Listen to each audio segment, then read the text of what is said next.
하나님의 그 은혜와 사랑이 여러분과 함께 하심을 믿습니다. 네. 이제 더욱더 가을이 우리에게 한층 가까이 오고 또 이 가을을 오랫동안 느끼게 하는 것 같습니다. 네. 오늘 유다서의 말씀을 같이 살펴봅니다. 이 유다서를 우리가 보통 교회에서는 많이 다루지 않는 내용인데 이 유다서의 저자는 누구일까? 먼저 생각을 해보면요. 예수님의 제자들 가운데 오늘 본문의 1절에 보면 이제 야고보의 형제라고 등장을 하고 있죠. 그래서 예수님의 제자들 가운데도 보면 야고보와 또 이제 다데오, 그 형제 다데오, 유다라고 불리는 다데오라는 그런 제자가 있어요. 둘이 형제인데, 자, 그 예수님의 제자가 아니겠는가 그런 생각도 있겠지만 일반적으로는 예수님의 형제 유다라고 그렇게 받아들여지고 있습니다. 예, 우리가 야고보서도 예수님의 형제거든요. 근데 유다서도 예수님의 형제라고 일반적으로 받아들이고 있다는 것이죠. 예, 참 아이러니하게도 예수님의 형제 가운데서도 야고보가 있었고 유다가 있었기 때문에 야고보의 형제라고 하는 말이 맞는 말이 되겠죠. 네. 야고보나 유다의 이름은 이스라엘에 있어서 너무나도 흔한 이름이었기 때문에 이렇게 쉽게 성경 속에서도 쓰여지게 되는 것을 볼 수가 있습니다. 흔한 이름이었기 때문에 그렇게 등장하고 있다는 것을 볼 수가 있는 것이죠. 네. 자, 예수님의 형제 유다. 그래서 마가복음 6장 3절에 기록된 예수님의 형제가 등장하는데 이처럼 네 번째 마리아를 통해 낳은 네 번째에 해당하는 바로 유다라고 그렇게 일반적으로 알려지고 있는 것입니다. 자, 유다서의 내용을 이해하는데 교부들을 비롯해서 많은 신학의 대선배들은 어려움을 겪었다고 합니다. 네, 이 내용이 짧은 구절이지만 사실 만만한 내용이 아니었기 때문이죠. 그래서 사실은 교회에서 잘 다루지 않는 이유도 바로 이런 경우에 해당하는 것이죠. 자, 그 이유가 왜일까? 그걸 생각해 보면, 자, 여러분, 우리가 알고 있는 성경은 총 66권이죠. 네, 66권이 정경으로 그렇게 우리에게 전해지게 된 것이고요. 이 정경을 벗어나서 외경이라고 있어요. 11권의 외경. 그래서 그걸 포함하면 77권인데 카톨릭은 77권까지를 성경을 다루고 있습니다. 그래서 이 개신교와 카톨릭이 1972년도에 같이 공동으로 번역한 성경이 있는데 그게 바로 공동 번역 성경이 있어요. 그래서 공동 번역 성경은 외경에 11권의 성경이 포함이 돼요. 자, 여기까지만 해도 자, 조금 어렵지만 조금 이해가 되죠. 왜냐하면 카톨릭에서는 이 외경을 받아들이기 때문입니다.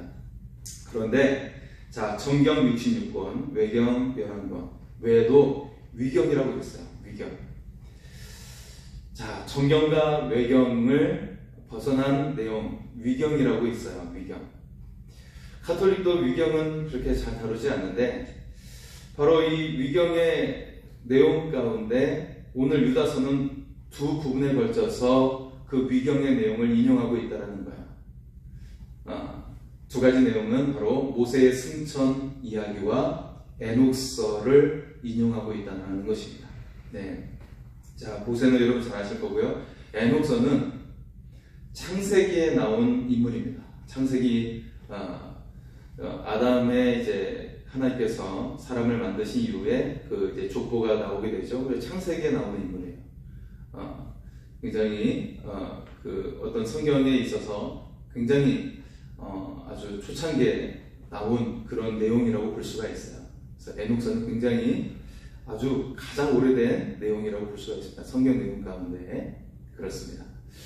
다행히 유다서는 짧기 때문에 우리가 내용의 흐름만 이해를 하면 됩니다. 그리고 예수님의 형제 유다의 기록이기 때문에 결국 성경 정경의 이 유다서가 들어올 수 있게 되었습니다. 예. 자, 그렇다면 유다서의 주제는 무엇일까? 이것이 유다서의 기록 목적이 될 텐데요. 유다서의 주제는 베드로 후서와 내용이 비슷해요.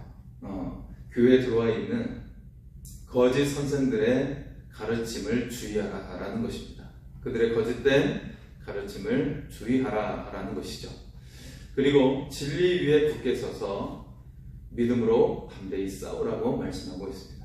그래서 오늘 말씀의 제목을 믿음으로 싸우라라고 그렇게 말씀을 그렇게 나누고자 합니다. 자, 오늘날도 우리를 혼란시키게 하는 많은 것들이 있어요. 이단 사상들도 문제가 되지만 세상에 잘못된 그런 지식, 정보, 가르침이 교회 안으로 들어오고 있다는 것이 굉장히 큰 문제가 됩니다. 여러분, 교회에 어떤 일을 치르고 행사를 진행하는데 회의를 하게 되잖아요. 근데 간혹 그 구성원들 가운데서는 세상의 이치를 가지고 그 기준으로 말미암아 교회 일을 하려고 하는 사람들이 간혹 있어요. 예, 많이 있다라는 말이 아니라 간혹 있다라는 것이죠. 그것은 성경에 대한 정확한 이해가 조금 부족하기 때문에 그런 내용을 가지고 오면서 하는 경우가 있다는 것이죠. 자, 여러분, 세상에 유혹이 우리의 삶 가운데 있습니다. 어쩌면 우리가 신앙생활하는 것보다도 우리가 일상을 세상 가운데 살아가기 때문에 그런 것들이 쉽게 우리 안에 들어올 수가 있죠. 이런 상황 가운데 우리가 믿음을 위해 싸우라고 유다서는 우리에게 말씀하고 있는 것입니다. 믿음을 위해 싸우라. 네. 자, 오늘 말씀 첫 번째는 믿음의 도를 위해 힘써 싸우라고 말씀을 하고 있어요. 유다서를 쓴 유다가 서신의 목적을 3절 말씀을 통해 우리에게 밝히고 있습니다. 3절입니다. 사랑하는 자들아, 우리가 일반으로 받은 구원에 관하여 내가 너에게 편지하려는 생각이 간절하던 차에 성도에게 단번에 주신 믿음의 도를 위하여 힘써 싸우라는 편지로 너희를 권하여야 할 필요를 느꼈느니. 자, 유다가 서신을 보내는 간절한 이유가 있다는 것이에요. 그것은 거짓 교사가 교회를 혼돈하게 하기 때문에 믿음을 지키기 위해서 이 서신을 썼다는 것이죠. 그래서 3절 말씀에 믿음의 도를 위하여 힘써 싸우라 라고 권면하고 있습니다. 자, 믿음의 도를 위하여 힘써 싸우라. 믿음을 지키기 위해서 힘써 싸우라는 것이죠. 자, 믿음을 지킨다는 것은 쉬운 일이 아님을 반증하고 있는 것이죠.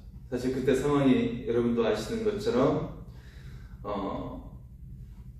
당시에 로마의 네로 황제의 박해가 있던 시기에 이 유다서가 또 쓰여지게 됩니다. 그래서 그런 여러 가지 어려운 상황 가운데 놓여 있는데 또 교회 안에 그런 거짓된 세력이 들어와서 혼돈을 주는 것은 참으로 가슴 아픈 일이고 뼈 아픈 일이 발생하고 있는 것이었습니다. 성도들은 거짓 가르침에 대해 적극적인 자세로 대응할 필요가 있다라고 유다는 우리에게 강조하고 있는 것이죠. 여러분, 건강한 교회, 말씀 위에 든든히 서 있는 교회는 거기에서 생활하는 교인들이라면 거짓 교사들이 들어온다 할지라도 아마 흔들리지 않을 거야. 네. 그들이 들어와도 안전하게 설 수 있을 것이라고 생각을 합니다. 요즘에 또 신천지나 하나님의 교회, 그들은 대놓고 포교를 하고 있죠. 이제 간판도 신천지 이렇게 써놔요. 예전에는 그냥 일반적인 교회를 썼거든요. 그리고 보통 우리가 인기가 있는 예장에 휘장을 딱 달아놓고 우리는 예장입니다.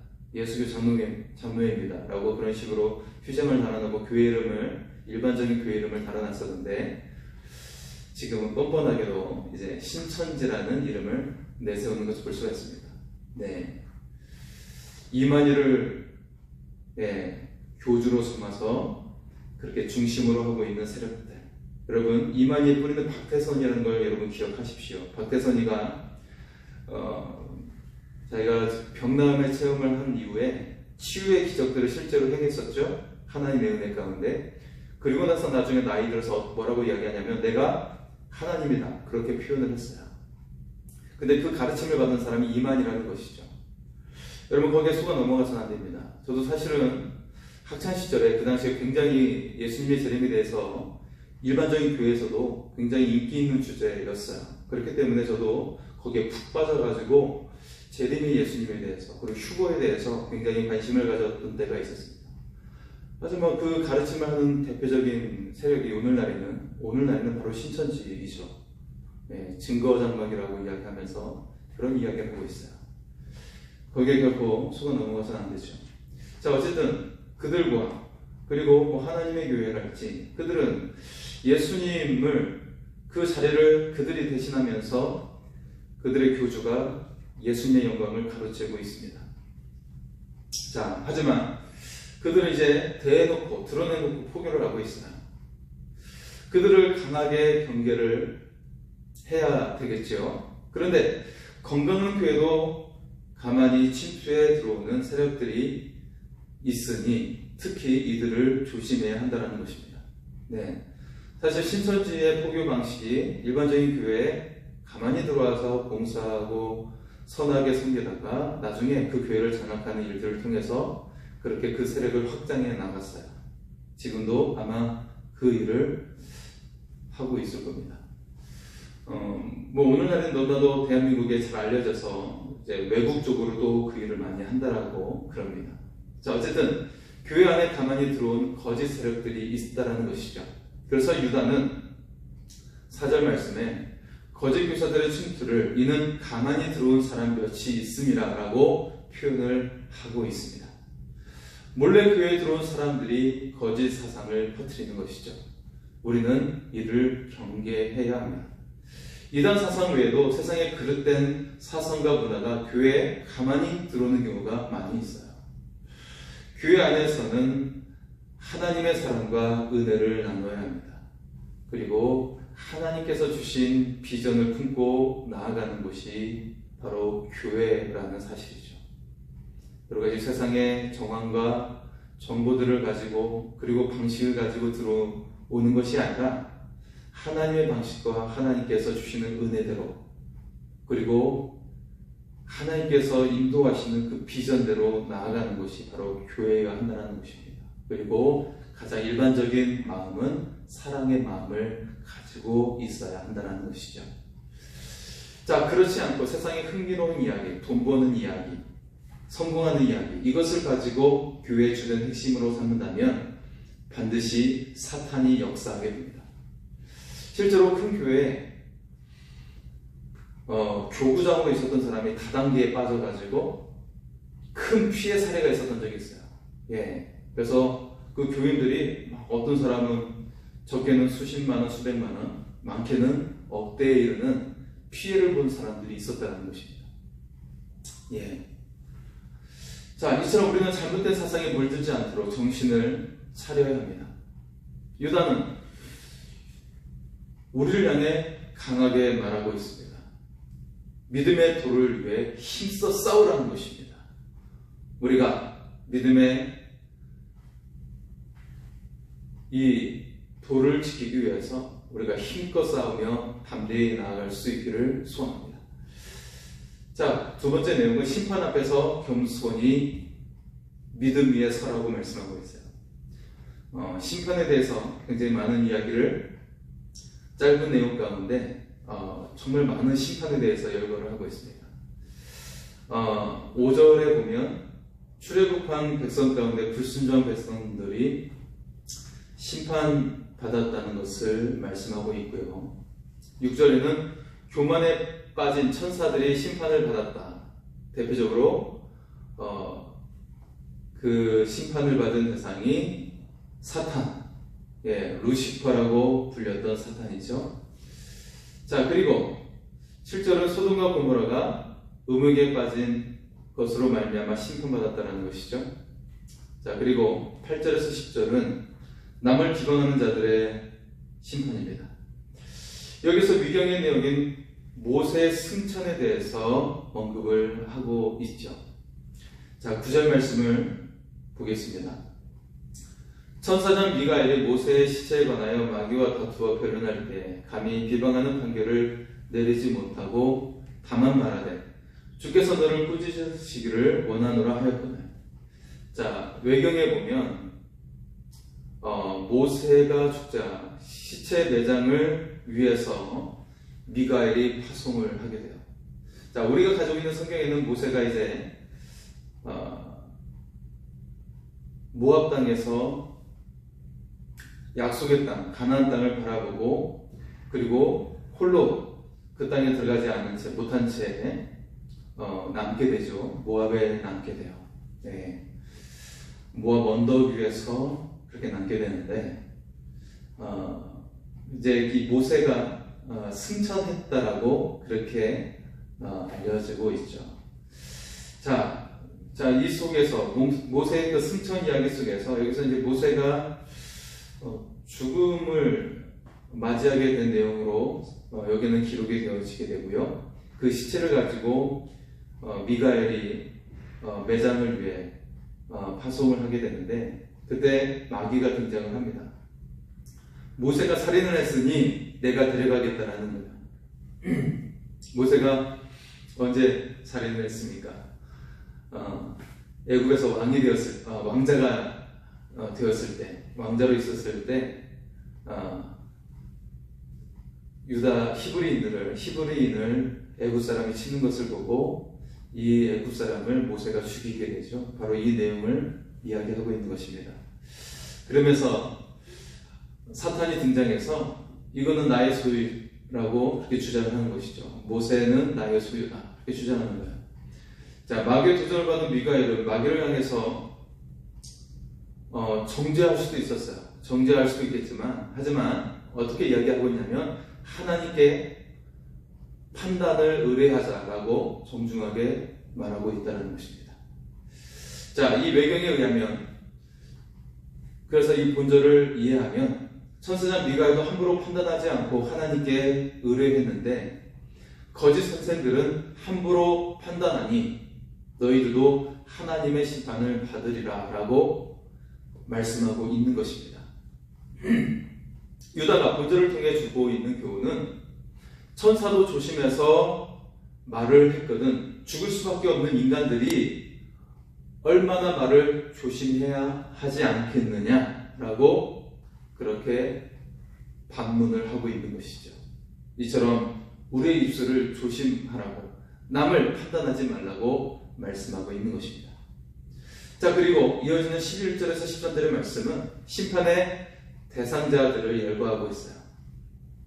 자, 11절의 말씀입니다.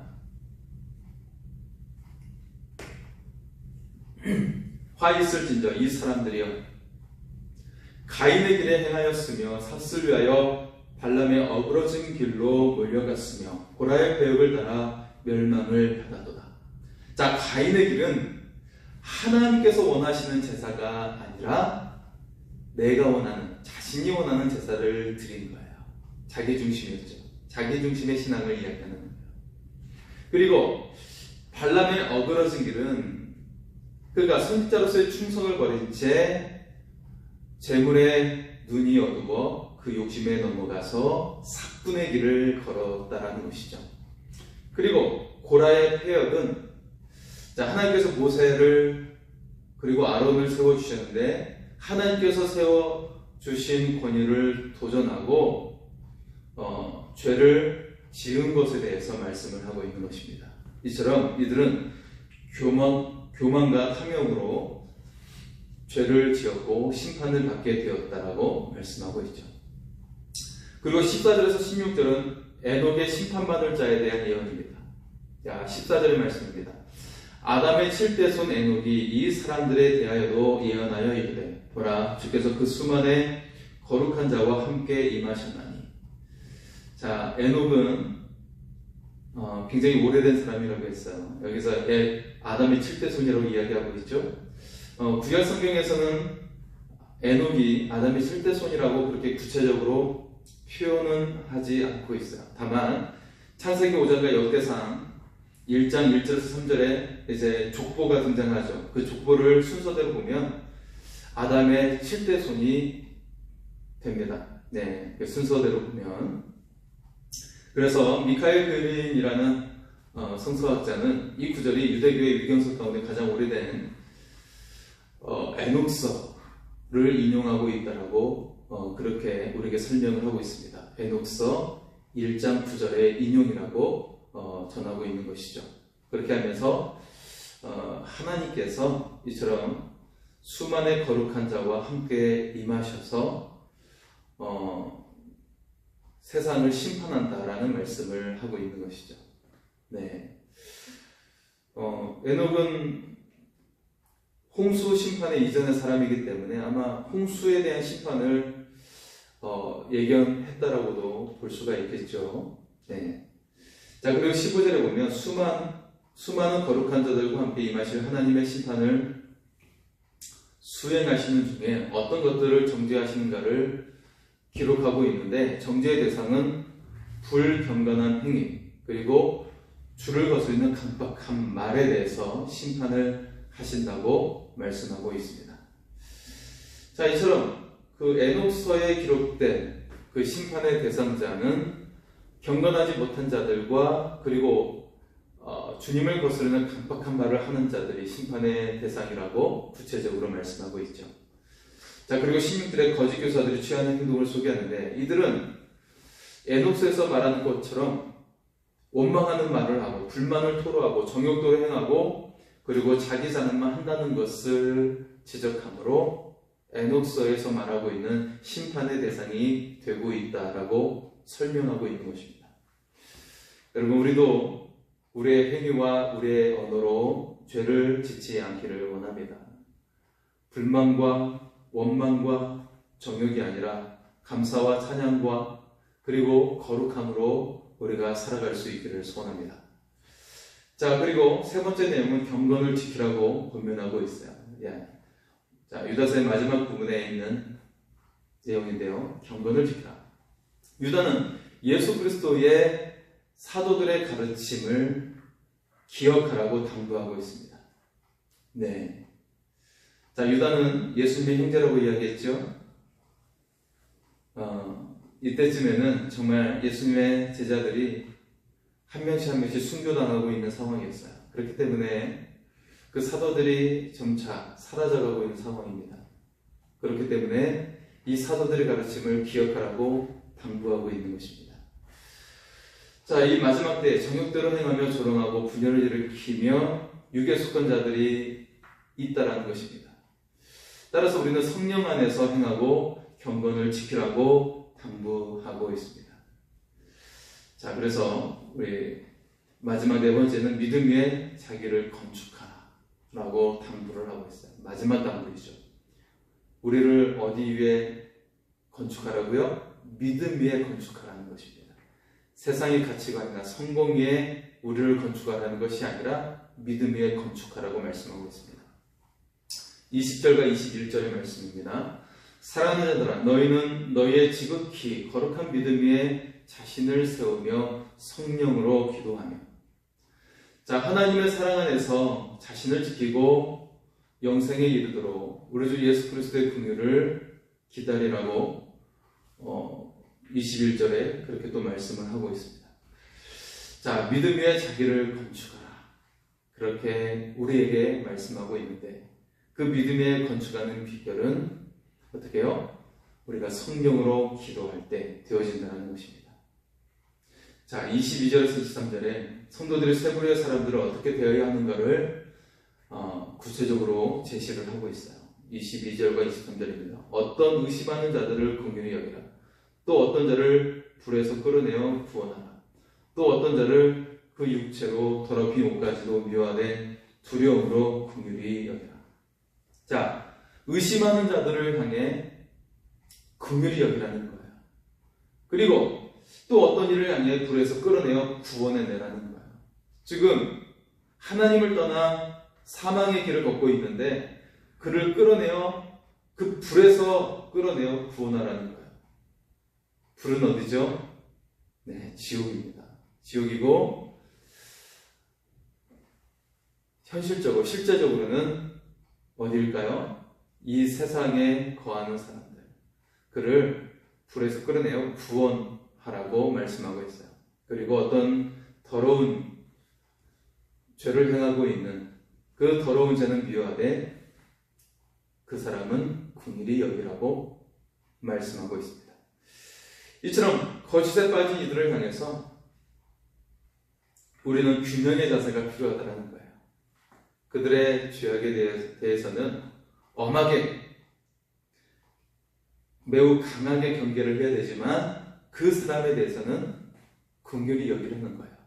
긍휼히 여겨서 그 심판받을 불에서 끌어내어 구원해 내라고 유다는 불타는 마음으로 우리에게 전하고 있는 것입니다. 여러분, 오늘날에도 택한 자 하나까지도 거꾸로뜨리기 위해서 사탄은 울부짖는 사자처럼 덤벼들고 있습니다. 여러분, 이 시대에 우리가 한 영혼이라도 구원하기 위해서 우리가 믿음으로 나아가고 그 영혼을 사랑하는 마음으로 나갈 수 있기를 소원합니다. 자, 특히 우리는 20절의 말씀을 되새겨야 합니다. 이 혼란한 세상 가운데 믿음으로 승리하기 위해서 어떻게 해야 되는가? 성령으로 기도해야 한다는 것입니다.